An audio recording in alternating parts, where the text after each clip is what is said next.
ancien, ce n'est pas rien. C'est pourquoi j'ai décidé de t'initier dans cette vidéo au secret de la géométrie kabbalistique colimaçonnique. Qu'est-ce que la géométrie colimaçonnique? Eh bien, je l'ai découvert, je dois l'avouer, avec le créateur, lorsqu'il me demandait dans les rues de Montréal, si ma mémoire est bonne, de prendre un compas et de tracer un cercle. Eh bien, prends un compas et trace un cercle. As-tu tracé un cercle?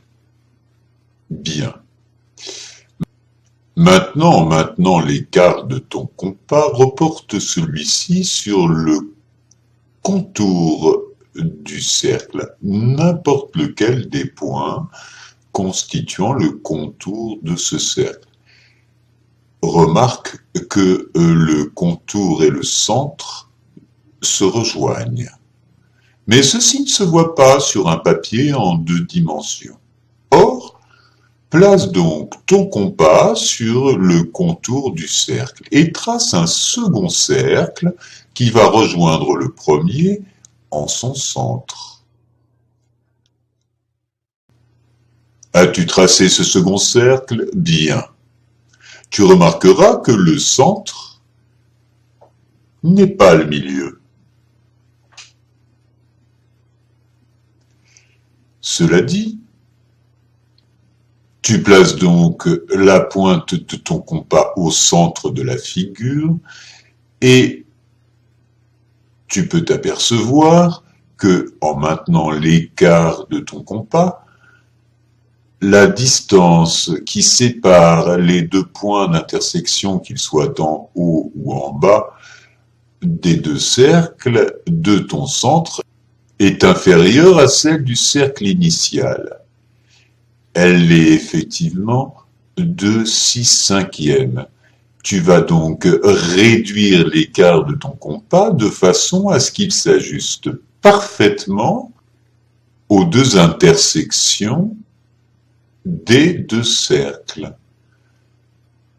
Tu vas pouvoir ainsi obtenir un cercle 5/6, soit 0,8333, plus petit que les cercles initiaux. Bien. Maintenant, il s'agit là d'une figure de base de la géométrie sacrée maçonnique. Après maintes recherches, il s'avère que ce qui suit n'appartient pas à cette géométrie, car les maçons devaient être fatigués et ils se sont arrêtés là.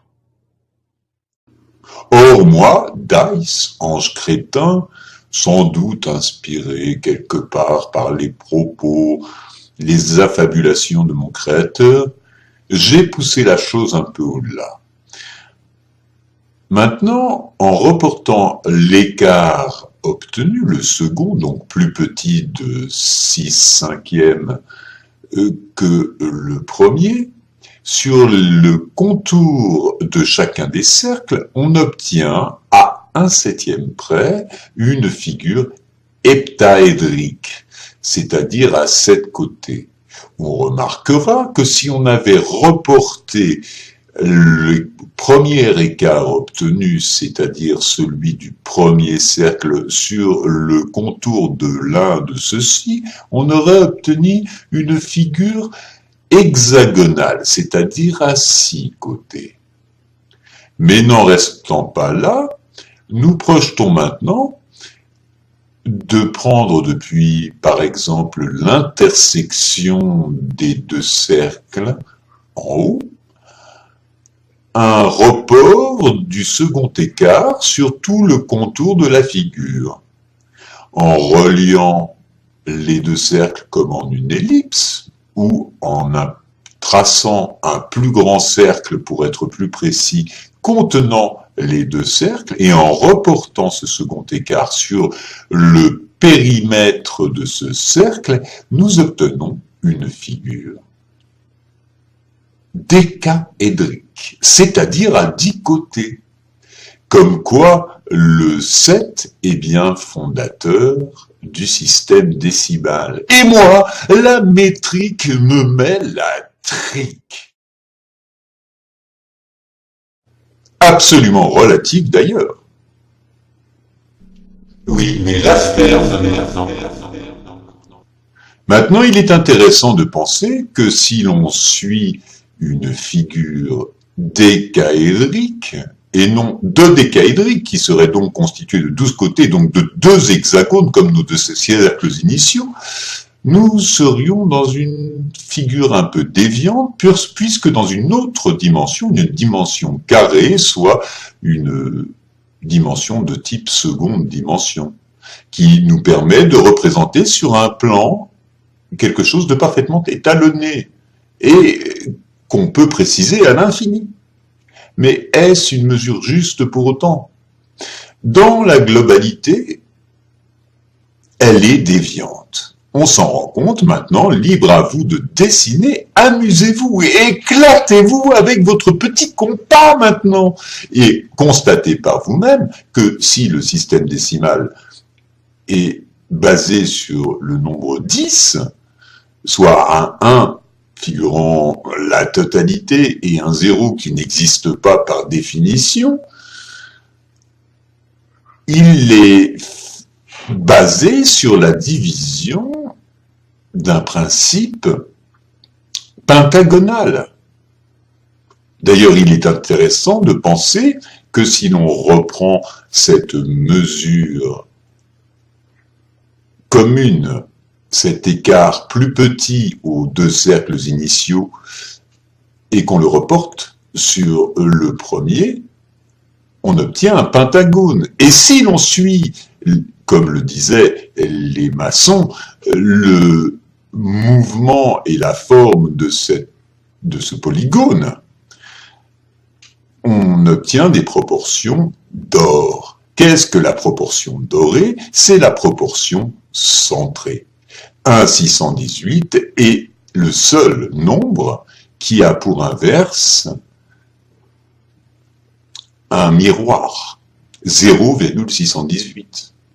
Bref, tout ça pour dire que le nombre d'or à la puissance 4 donne 7 à 1 septième près, soit effectivement une position centrée sur une 4e dimension, symbolisée par les 9 chiffres d'ailleurs. C'est amusant. Or, si le système décimal qui a donné le système métrique depuis la Révolution française, grâce à notre ami Lavoisier, qui a constaté que rien ne se perd, rien ne se crée, mais que tout se transforme, eh bien, on se rend compte que cette déviation est intrinsèquement naturelle, puisqu'elle suit simplement le partage d'une proportion commune à tout ce qui constitue le vivant, y compris notre planète, le cosmos, qui est la mesure d'or, bien connue notamment des Égyptiens. Je pourrais m'étendre un peu plus sur la question en vous contant comment était cette époque. Ta gueule, Thaïs! Et que furent mes heures glorieuses au temps de Toutankhamon, Akhenaton, et j'en passe et des meilleurs. Et combien bonne était Cléopâtre. Mais restons-en à la pause. Bisous les filles. Ne l'écoutez pas, c'est pas son communication hors